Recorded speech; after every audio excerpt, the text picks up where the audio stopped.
অনেকেই বলেন কোনো সম্পর্ক যদি যাওয়ার হয় তাহলে যাবে, আর যে থাকার সে থাকবেই। না, এটা বোধহয় সম্পূর্ণ ঠিক নয়।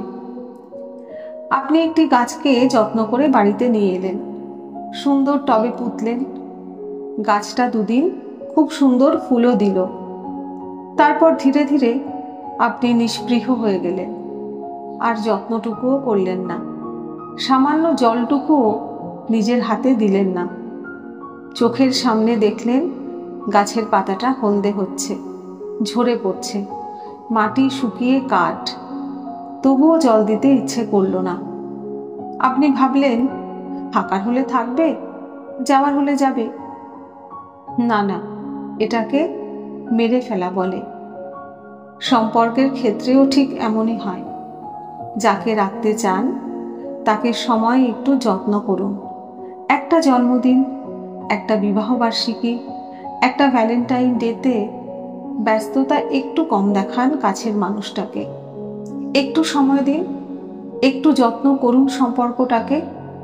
না হলে ওই গাছের মতোই ক্রমশ হলুদ হয়ে যাবে। তখন মৃত সম্পর্কের মধ্যে আপনারই দম বন্ধ হয়ে আসবে। আপনার কথা মতো হয়তো সে থেকেই যাবে আপনার জীবনে, কিন্তু সেই আন্তরিকতাটা আর থাকবে না। প্রতিটা সম্পর্ক যত্ন চায়, নরম প্রশংসা চায়, একটু মনোযোগ চায়, একটু বেহিসাবি আদর চায়। এগুলোকে ন্যাকামি বলে ব্যঙ্গ করবেন না। সবাই যান্ত্রিক হতে পারে না।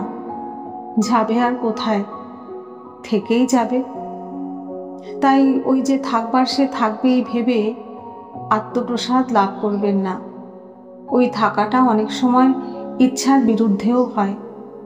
তাতে না থাকে প্রাণ, না থাকে মন। একতরফা ভালোবাসতে বাসতে অন্যদিকের মানুষটা তখন কিন্তু পরিশ্রান্ত। দু তরফের আগ্রহ দরকার হয় একটা সম্পর্ককে সতেজ রাখতে।